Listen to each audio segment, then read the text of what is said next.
Okay, welcome back everybody. Moving on to section 3.3. It's a very long section. I'll probably spend 2 videos actually getting through the section and maybe a third video on looking through a lot of examples on a whiteboard, just so that we can get really used to this. This tends to be the topic, and I know it's really the first time we're jumping into solving PDEs in general. We were solving flow PDEs a couple videos ago, but solving PDEs in general is just kind of the primary method for first order PDEs. It's a really tricky method. It's something that a lot of students struggle with. We're going to do our best to take some time with it, try to figure out exactly what's happening, and hopefully none of you struggle with it the same way. So with that said, we're going to get into really just what the intuition is. And I spend a lot of time on the intuition in this book here. We're looking at, this section is our intuition. But let's read through it really quick. So I say, since the solution to a first order ODE is a scalar field, what do I mean by that? If I write out, here's a nice example of a first order ODE.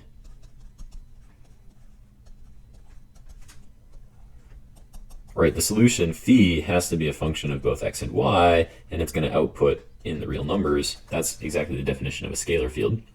So solutions are scalar fields, and we know from this earlier proposition that we use for Hamiltonian systems and really just characteristic curves in general, that we can find curves. These are characteristic curves, gamma of t, which pass through level sets of our solution phi. If we say that these pass through the level sets of our solution phi, that means that if we start, I'll go over to left-hand side, hence if we start a characteristic curve in the boundary of omega, we can trace it into omega itself and find the value of phi in omega. Now, why does that let you find the value of phi in omega? Well, PDEs are always given boundary conditions as well, right? We will always have something like phi of our vector x equals some function of x on the boundary. This is how all PDEs are going to look. And what that says is that we know what our scalar field looks like on the boundary. And if we know what our scalar field looks like on the boundary and we can trace the scalar field into the actual domain on the inside of the PDE, then we can actually find the value of our solution within the PDE itself. So it's like somehow the method of characteristics for these characteristic curves, we're going to start on the boundary, we're going to push our way into omega from the boundary, and we're going to trace along level sets of phi. So the real question, the real method of characteristics, the method of characteristics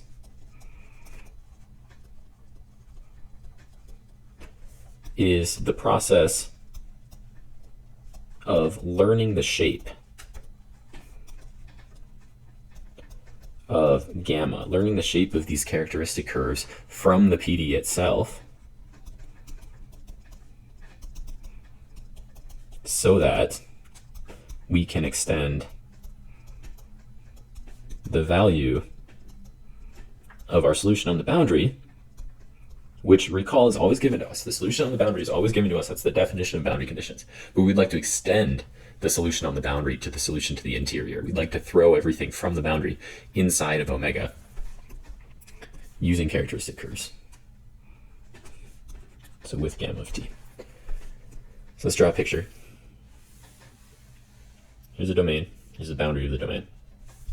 Let's write the boundary in another, or the domain itself in another color. And suppose we know the height, right? So the idea is that the boundary condition prescribes the height of phi on the boundary. So maybe the function phi looks like that on the boundary.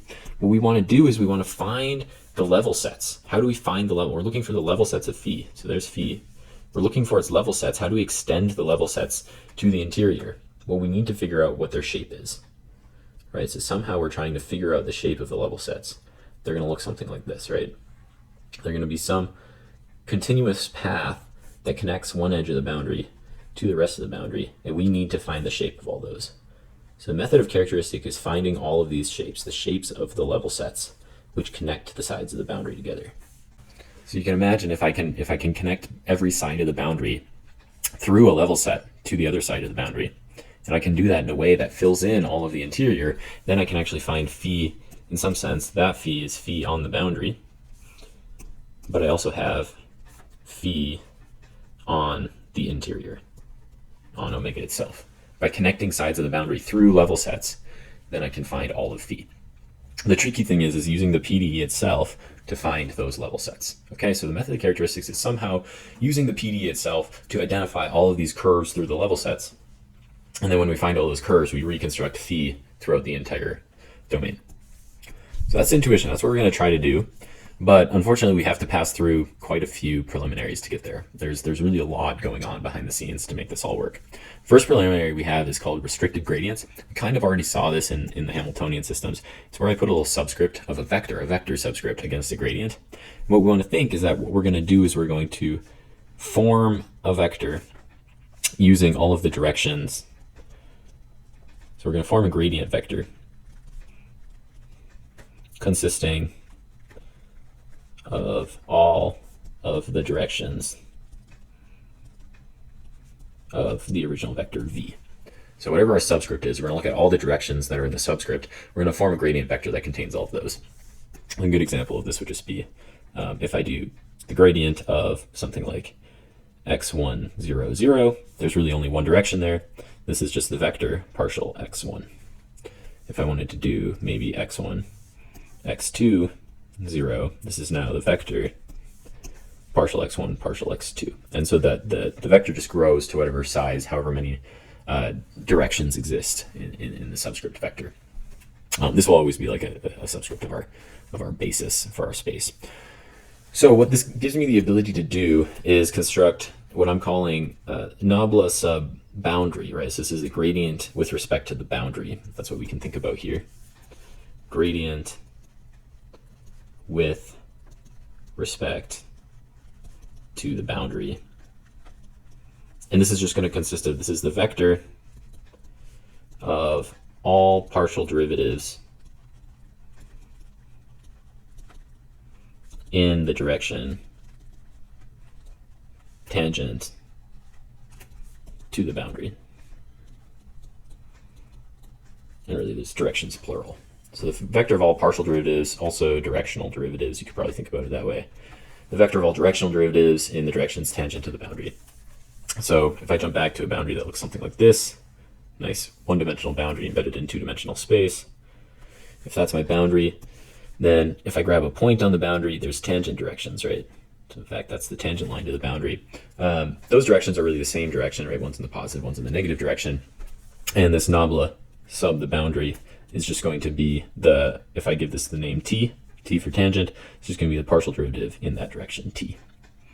And whether or not that's in the positive or negative direction is kind of moot. It doesn't really matter for where we're going in the method of characteristics. I mean, technically what you do is you make a parameterization of the boundary and then you just take the positive direction in the parameterization. But it doesn't matter which way you define it. The more important thing is that you can calculate it in one or the other direction.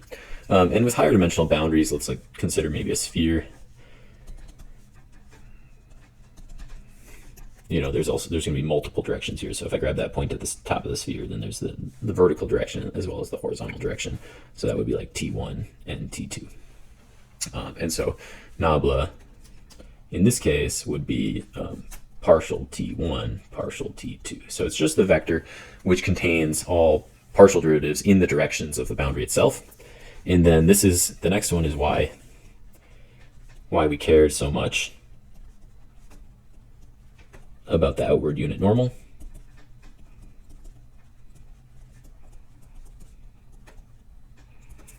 So the reason why we cared so much about the outward unit normal vector is for this calculation right here, which I'm calling nabla sub. Now this is the boundary, and then that's a symbol for perpendicular. So it's the gradient which is perpendicular to the boundary. It's also just partial sub the normal direction. This is going to be the directional derivative in the direction, in the outward unit normal direction.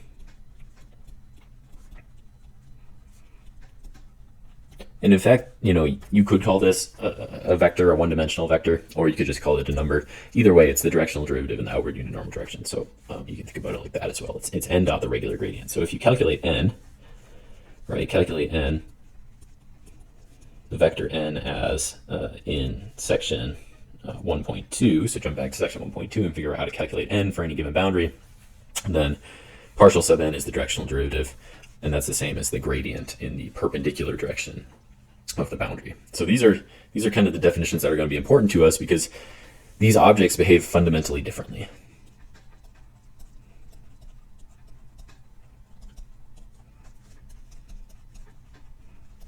For the method of characteristics.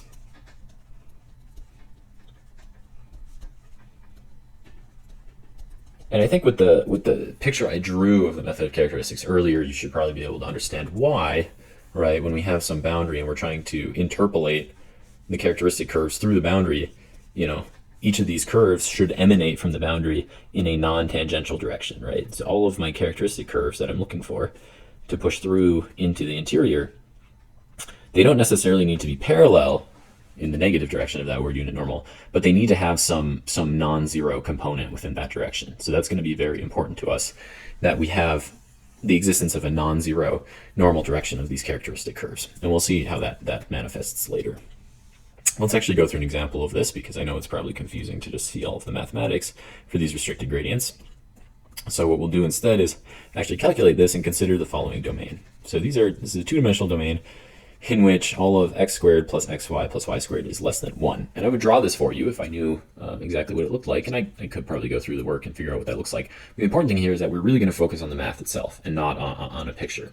So we're going to be able to pull this off just by looking at the math itself, because if we look at this, right, and we rearrange this to 0 is less than 1 minus x squared minus xy minus y squared, all of a sudden, this is the function f of x and y for which the preimage of the positive real line is omega, and the preimage of the element 0 is the boundary of omega. Right, so there's that function. I need that function. Why do I need that function? I need that function to actually find my outward unit normal, as given by theorem 1.2.17. So you go back to section 1.2, you use that function to calculate the outward unit normal. And it's always the negative gradient to that function divided by the magnitude of the gradient to that function. And if we look back at our function here, what's the gradient? The derivative in x is negative 2x plus y. And then if I have a negative gradient, there's my positive 2x plus y. And then in y, I have an x plus 2y. So that's the partial in y. So what's going on in the denominator? This is arising out of the magnitude of the gradient. So if I calculate the magnitude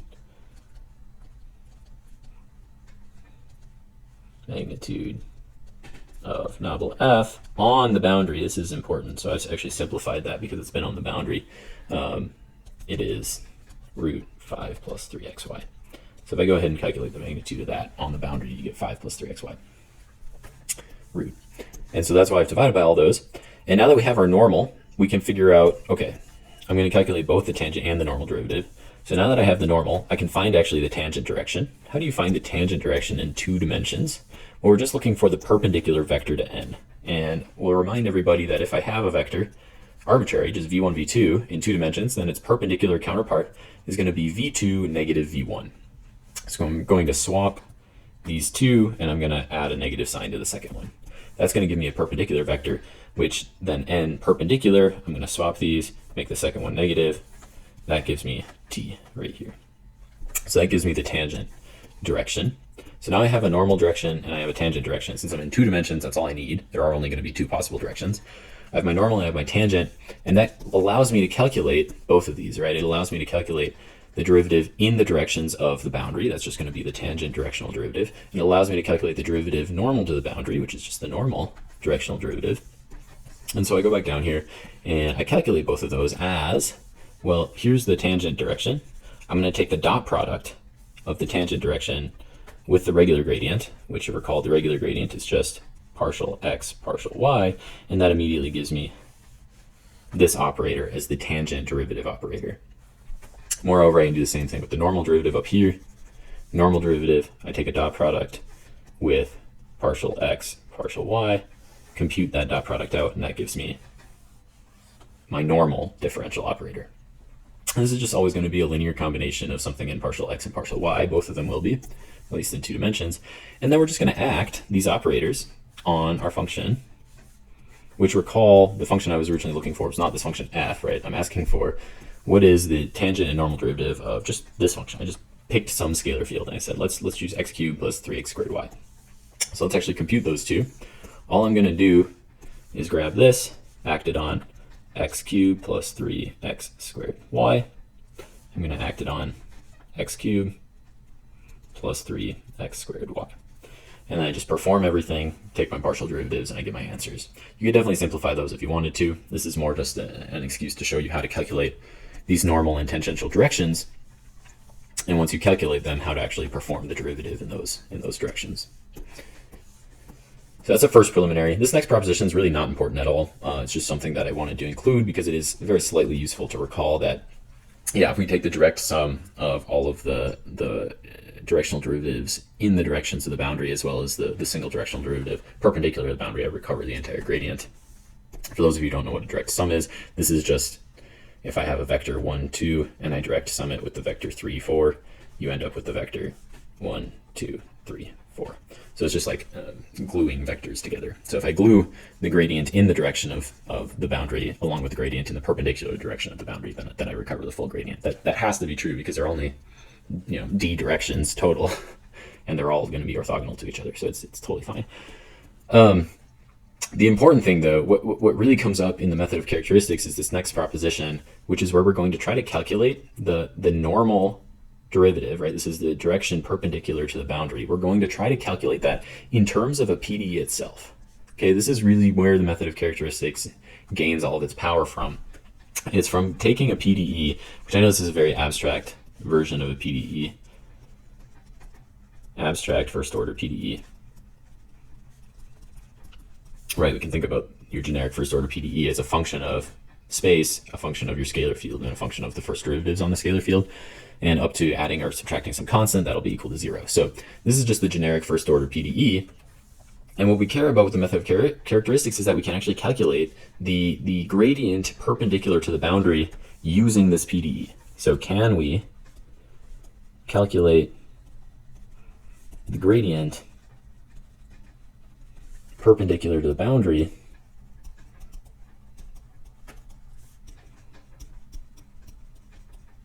using the PDE itself? This, in some ways, this is the method of characteristics. This is because we have, in some cases, have the ability to calculate the gradient perpendicular to the boundary using the PDE itself, then we're able to exactly determine the directions of all of these characteristic curves and level sets into the interior. So the proposition states that you can do this. So we can compute the perpendicular derivative to the boundary from the PDE itself. That's what this means. We can actually compute it, as in I've isolate it to the left-hand side. So can it be computed in terms of everything else? Notice this is the gradient in the boundary instead of perpendicular to the boundary. So can I compute perpendicular with respect to everything else? The answer is I can, if and only if. There's a very specific situation in which I can do this. So if and only if. After relabeling the variables p, so I'm using the vector p, this is useful from the Hamiltonian. The vector p is going to replace the entire gradient in my original PDE. So I'm going to take that gradient and I'm going to replace it with the vector p.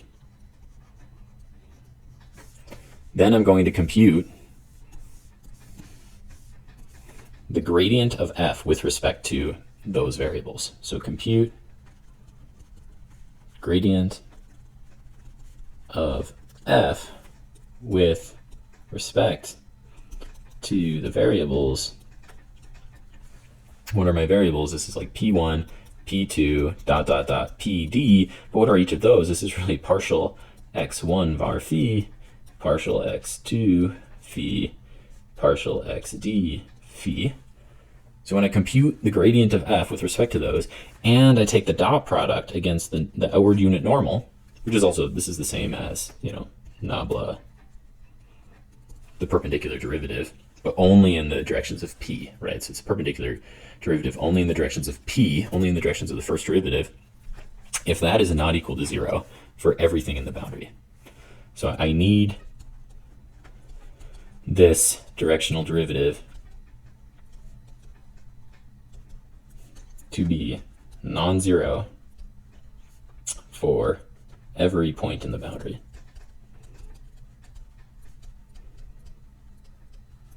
this is what's going to allow me to use the method of characteristics, because this allows me to calculate that particular value in terms of everything else.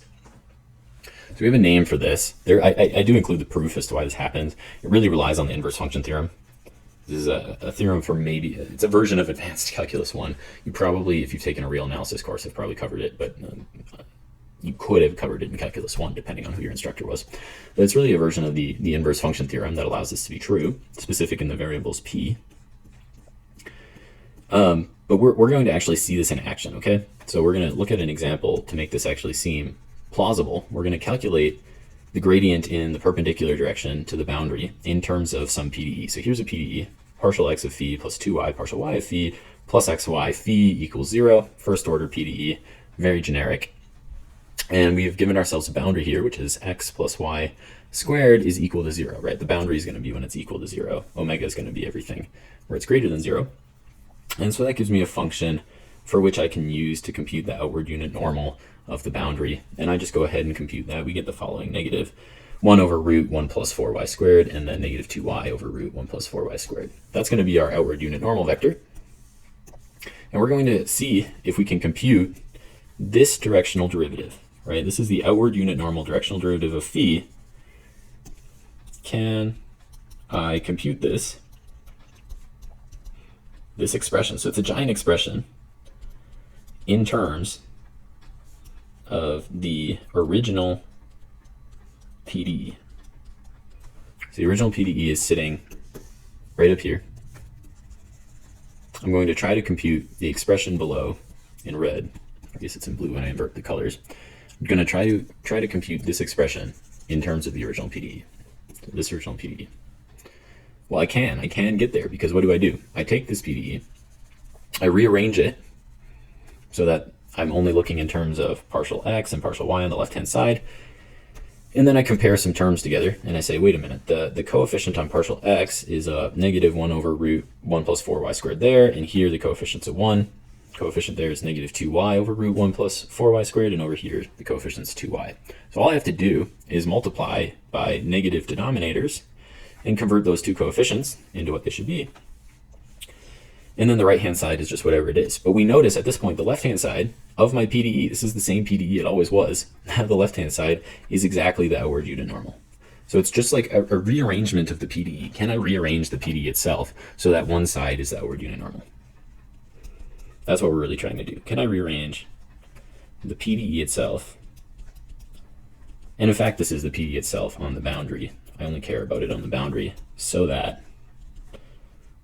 the outward unit normal, or the outward normal derivative, is isolated. And so here we do that. It turns out that the outward normal derivative is exactly equal to xy divided by 1 plus 4y squared times phi, whatever phi happens to be. But notably, since we will be given the value of phi on the boundary, we will know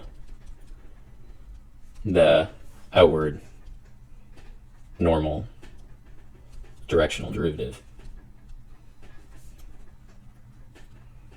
of phi on the boundary. That's what this is all about. It's because we know phi on the boundary and we were able to solve for the outward unit normal derivative in terms of the phi on the boundary. Then all of a sudden we know the outward unit normal of phi on the boundary. And it's an incredibly important thing to have this knowledge. This is an extra piece of knowledge. A purely extra. We got it. We just gained it for free. Extra piece of knowledge about phi that we didn't have before. And in fact, it's a required piece of knowledge to use the method of characteristics. So this is just a super powerful piece of knowledge that we can obtain when we calculate these things. But to obtain the knowledge, we need this proposition to be satisfied, right? So this proposition 3.3.4, and in fact, this expression in the middle of the proposition is really, really important to us to make sure that we can obtain that free information. It's a free piece of information, but we have a requirement for when we can obtain it. Therefore, we give that requirement a name. The name of that requirement is the non-characteristic condition. Okay, so it's strange that the name kind of feels like you're violating the method of characteristics, but it's actually a good thing The reason being is it says that the characteristic curves don't align with your boundary itself. So they're non-characteristic with respect to the boundary. They're characteristic with respect to everything else. So that's why we call it the non-characteristic condition. And it's just this very specific condition that our previous proposition relied on. And it's the condition that allows us to gain, free information about phi on the boundary. So every time somebody brings up non-characteristic condition to you, you should think, okay, it's the directional derivative normal to the boundary of only the gradient of f in the p variables, which are, recall that p is the same thing as the gradient of phi. So that's the non-characteristic condition. We're going to end today's video by covering two examples, one of them where we fail the condition and the other one where we satisfy the condition. So let's look at an example where we fail the non-characteristic condition. Here is a nice PDE in 2 dimensions, and we're going to give ourselves a nice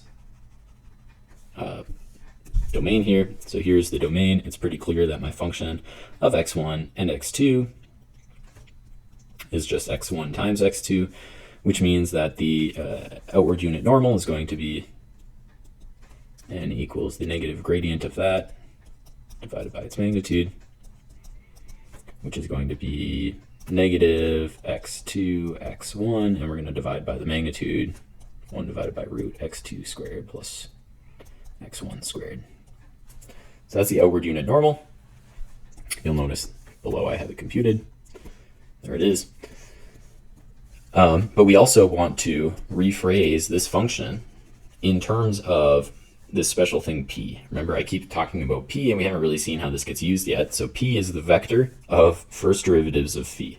Okay, so p is the vector of first derivatives of p. In my mind, then, I see that, and I say that's not the first derivative, that's not the first derivative, this is p1, and this is p2. So it helps out when I use subscripts here, because I immediately can translate this to x1 p1 minus x2 p2 equals phi. And then this is my function f of x as a vector, p as a vector, and phi. Well, it's not technically that. That's not technically my function. If I need to isolate it, so that's equal to 0. And then the left-hand side is my function.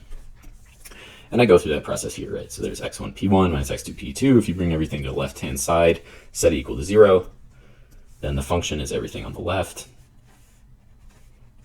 There it is. And that's what allows me to calculate nabla p of f. Right, these are I'm going to calculate derivatives in the p directions of f. If I scroll down, a derivative in partial p1 is just going to give me x1. Derivative in partial p2 is just going to give me x2. And I'll make a remark that there's a typo here. That should be a minus sign, not a plus sign, which is why I have a negative x2 there. And so I end up with x1 negative x2 is my derivative of f in the p variables. And then let's recall the non-characteristic condition. What I'm looking for is this property. That's what I'm looking for, so I need to compute everything on the left-hand side here. So I need to compute that. How do I compute it? Well, there's my gradient of f in the p directions. Here is my outward unit normal. I'm going to take the dot product of these two, right? Dot product. I'm going to take the dot product of those two. What do I get? Unfortunately, I get a big old 0. So a big old 0, does that mean my non-characteristic condition, which is by definition this object, not equal to 0, is that ever satisfied? No, because 0 and not equal to 0 are two really opposite things. So this is equal to 0 everywhere, which means I violate non-characteristic condition.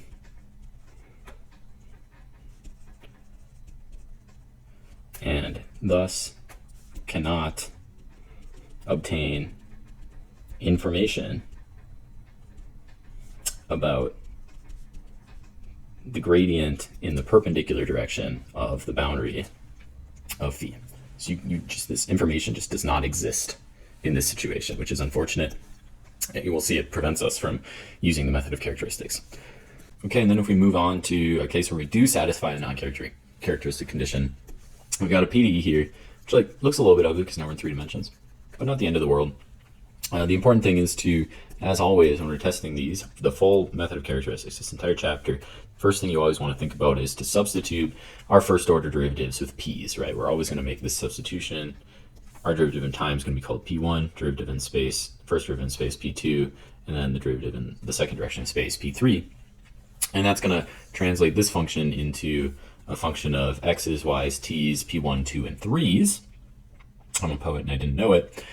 And then we also have our domain over here that we have to tackle. So let's think about what this domain is. I'm calling it the infinite cylinder here. The reason for that is I'm saying t, x, and y are in this Cartesian product of the positive real numbers in R2, so we're positive in time and over 2 dimensions in space, where my 2 dimensions in space satisfy x squared plus y squared less than 1. So this, we should start getting used to this. This is the disk. It's the unit disk. So unit disk looks like the following. It's everything inside of there. And then t, since t evolves forward in time, we start at t equals 0, and we evolve forward in time out to infinity. And that's why I'm calling this the infinite cylinder. It's kind of dragging the cylinder forwards in time through infinity. And then, the domain is, of course, the interior of all of this. So the domain omega is the interior. Now we can think about what should the boundary actually be. And we can go ahead and compute the function for which this boundary is the pre-image of the singleton 0, or we can just look at this and try to figure out what should the boundary actually be here, because at t equals 0, it's pretty straight to understand that the boundary, or the normal to the boundary, is pushing outwards out of the face of the cylinder. That's going to be the vector embedded in 3 dimensions, -1, 0, 0. So that's true when t is 0. And then we've already gotten pretty used to calculating the boundary off of circles, because at every other point in time, the boundary is going to be off of the circle, the circular edge of the cylinder, and that vector is always going to be x, y. For at least the unit disk, it'll be x in the x direction, y in the y direction, and the t direction of that outward unit normal will be 0. So this is when t is greater than 0. That's our outward unit normal, and that's our outward unit normal. So it's pretty easy to calculate the outward unit normal. And we've got our PDE in terms of p's over here. Let's recall what we actually want to calculate through this. It's the outward unit normal dot the gradient of f in only the p directions. And now this is almost f, right? That would be f if I didn't have an equal sign there. So I somehow have to get rid of the equal sign. By doing that, let's move everything to the left. By moving everything to the left-hand side, we have a bunch of stuff that's equal to 0, and everything on the left-hand side then we can call f. Okay, so everything over here is going to be f once I've isolated it against 0. F is, in this case, a function of t, x, y, phi, p1, p2, and p3. It looks like the following. So if we're going to compute this outward unit normal dot the derivative in p, let's compute the derivative in the p directions of f. I'm just going to find p1, take its partial derivative, I get xy plus 1. Find p2, compute its partial derivative, y times y plus t. Find p3, compute its partial derivative, -x, y minus t. So that's how I'm going to find those lovely partial derivatives in p.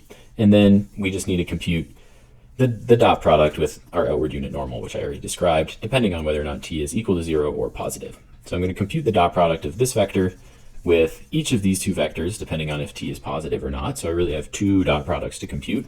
They're not very hard though, right? If I just go through those dot products, you calculate them out and you get -xy minus 1 in the event that t is equal to 0. And if you simplify the dot product a little bit when t is positive, you're going to end up with -2xyt when t is positive. And let's jump back to the cylinder. Let's think about what it looks like. Well, definitely when t is positive, the boundary, I'm looking at the surface of the cylinder, all of x, y, and t are not equal to 0 when t is positive, right? Because the outside of the cylinder, x and y are definitely non-zero there. T is non-zero because it's outside the cylinder. The tricky thing would be, okay, 1 minus xy is 0. That's the same as 1 is equal to x. Y, it's the same as saying x is 1 over y. And if we're on the boundary, let's recall what the boundary looks like here. That's the entire unit disk, right? The boundary of my cylinder really is this whole unit disk. So I'm going to ask the question, is this ever true on the unit disk? And it's pretty easy to figure out that it shouldn't be true, right? Because the value of y on the unit disk is always less than or equal to 1. And the value of x on the unit disk is always less than or equal to 1. If I divide something by something less than or equal to 1, I get something that's greater than or equal to 1. So this is necessarily going to have to occur outside of the unit disk. So this is actually never equal to 0 on that unit disk either. And so we verify that this is never 0. For that never being 0, we find out that's the same as saying, right, n dot gradient in the p directions of f is always never 0, which is exactly the non-characteristic condition, which is a good thing. So there's a situation in which the non-characteristic condition is always satisfied. We're just going to stop there today. It's a pretty intense day. There's a lot of calculations, computations going on. It's especially due to this outward unit normal that I know we already had some trouble with earlier in the semester, but now we're seeing why we had to spend our time with it earlier. Anyway, that's all I've got. We'll move on to the true method of characteristics, solve some PDEs in the next video. See you then. Bye.